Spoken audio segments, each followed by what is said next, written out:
The biggest mistake of Lance Armstrong that cost him his career. The Chronicle of Lance Armstrong. What do you get when you mix Olympic-level arrogance, a cancer miracle, 7 yellow jerseys, and a syringe full of secrets? You get Lance Armstrong, the man who pedaled from death's doorstep to the summit of global fame, and then crashed harder than a peloton on cobblestones. On September 18, 1971, in the suburban sprawl of Plano, Texas, a baby named Lance Edward Gunderson entered the world already revving his internal engine. His biological father, Eddie Gunderson, bailed when Lance was just 2 years old, leaving behind a surname and not much else. But his mother, Linda Armstrong, was a one-woman pit crew. She worked as a secretary, waitress, and anything else that paid the bills. He was always moving, she said. Even in the womb, he was kicking like he was racing. If babies had pedals, Lance would have been born with cleats. Linda later married Terry Armstrong, who adopted Lance and gave him the name that would one day echo through stadiums and scandal alike. By age 13, Lance was already competing in triathlons, and by 16, he was winning them. Not just winning, obliterating. He trained like a man possessed, often biking 100 miles a day, swimming laps before sunrise, and running like he was being chased by destiny itself.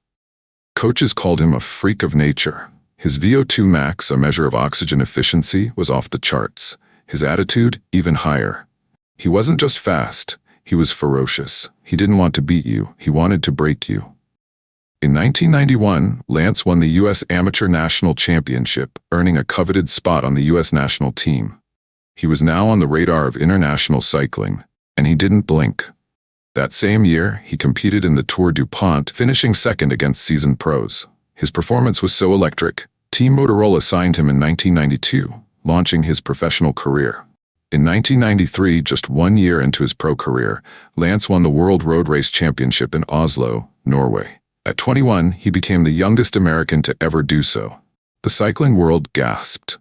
The boss had arrived. European commentators dubbed him Big Tex, a nickname that stuck like chain grease. He was cocky, fast, and fearless. He taunted rivals, sprinted with reckless abandon, and rode with a chip on his shoulder the size of Texas. "I like to win," he said, "and I like to win big." Then came October 1996. At just 25 years old, Lance was diagnosed with stage 3 testicular cancer. It had metastasized to his lungs, abdomen, and brain. Doctors gave him a less than 40% chance of survival. The diagnosis was a gut punch to a man who had never lost a race without a fight. He underwent brain surgery to remove tumors, chemotherapy that scorched his body, and testicular surgery that left him physically and emotionally scarred. He lost weight, hair, and the illusion of invincibility. But not his fire. "I didn't just want to live," he said. "I wanted to live strong." In 1997, fresh from the jaws of death, Lance founded the Lance Armstrong Foundation, later rebranded as Livestrong. It wasn't just a charity, it was a movement. The yellow wristband, launched in 2004, became a global symbol of resilience, worn by presidents, athletes, and millions of cancer survivors. Livestrong raised hundreds of millions of dollars for cancer research and support. Lance became a beacon of hope, a living miracle on 2 wheels. He wasn't just a cyclist anymore. He was a cultural icon. In 1998, just 2 years after being told he might not survive cancer, Lance Armstrong joined the U.S. Postal Service Team. Most thought he'd be lucky to finish a race. Instead, in 1999, he won the Tour de France, the most grueling cycling event on Earth. The world gasped. The cancer survivor had become a cycling god. Then he did it again, and again, and again. 7 consecutive Tour de France titles, 1999 to 2005, a feat unmatched in cycling history. He crushed mountain stages like they owed him money, blitzed time trials with surgical precision, and outmaneuvered rivals like John Ulrich and Ivan Basso, who were no slouches themselves. Armstrong's team, led by Belgian mastermind Johan Bruyneel, operated like a military unit. Every rider had a role. Every climb was calculated. Every descent was a death-defying ballet. They trained with NASA-grade data, used wind tunnels to optimize gear, and executed race day tactics with the precision of a SEAL team. It wasn't just cycling, it was warfare on wheels. Armstrong became more than a cyclist, he became a brand. He dated Sheryl Crow, appeared on Oprah, and was named Sports Illustrated's Sportsman of the Year. He was the face of Nike, Trek, and Oakley. His autobiography, It's Not About the Bike, became a bestseller, inspiring millions. He was the comeback king, the cancer warrior, the man who beat death and then beat everyone else. But as his legend grew, so did the whispers. Extraordinary performance requires extraordinary explanation, critics said. How could a man come back from cancer and dominate the world's toughest race 7 times in a row? Armstrong denied everything. I've never doped, he said, period. His tone was firm, his gaze unflinching, and for a while, the world believed him. By the early 2000s, Armstrong was untouchable.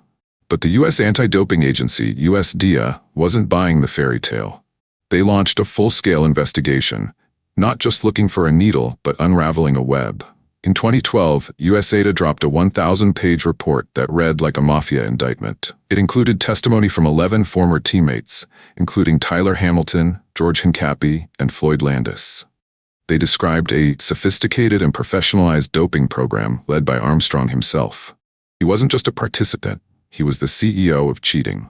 Blood transfusions, EPO, testosterone patches, and intimidation tactics. Armstrong allegedly told riders, if you don't dope, you're off the team. The scandal was so vast, it made other sports look like Sunday school. Armstrong was stripped of all 7 tour titles and banned for life. The yellow wristband turned from a symbol of hope to a cautionary tale.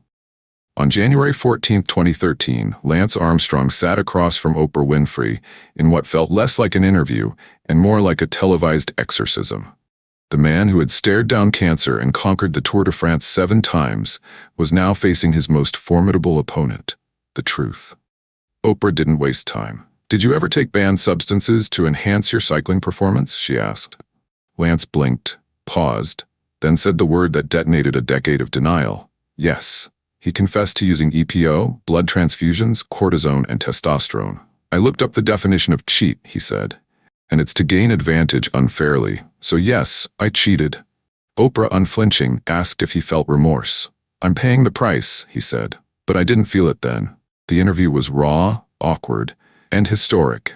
The myth of Lance Armstrong unraveled in real time. Armstrong married Kristen Richard in 1998, and they had 3 children. But the pressure of fame, the obsessive training, and the growing cloud of suspicion strained their marriage. Kristen once said she supported Lance's comeback, but the cost was high. They divorced in 2003.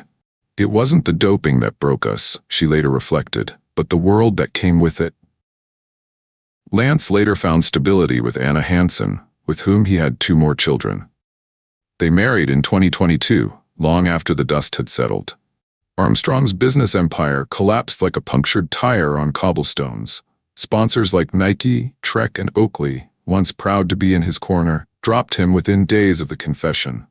He was forced to resign from Livestrong, the cancer foundation he had built and branded with his own survival story. The yellow wristband, once a symbol of hope, now felt like a caution tape. Why did he step down?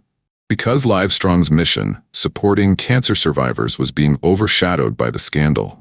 The board knew the foundation couldn't survive with Lance at the helm. Then came the lawsuits. The U.S. government, via whistleblower Floyd Landis, filed a $100 million fraud suit, claiming Armstrong defrauded taxpayers while riding for the U.S. Postal Service Team. He settled in 2018 for $5 million, narrowly avoiding financial ruin. Even his friendships crumbled. Teammates like Tyler Hamilton and George Hincapie turned whistleblowers. Fans who once wore yellow wristbands now wore expressions of betrayal. I deserve to be punished, Lance said, but I also deserve forgiveness. Today, Armstrong is a paradox on wheels. He hosts a podcast called The Forward, where he interviews athletes, entrepreneurs, and thinkers. He still rides, but never races. He's reflective, sometimes remorseful, always complex. His story is a cautionary tale. Talent without integrity is a ticking time bomb. He once said, it's not about the bike. But in the end, it was about everything else. The choices, the lies, the legacy. Don't forget to follow us, subscribe, and click that notification bell so you never miss a moment when we drop more intriguing, powerful stories. Stay tuned. There's always more to uncover.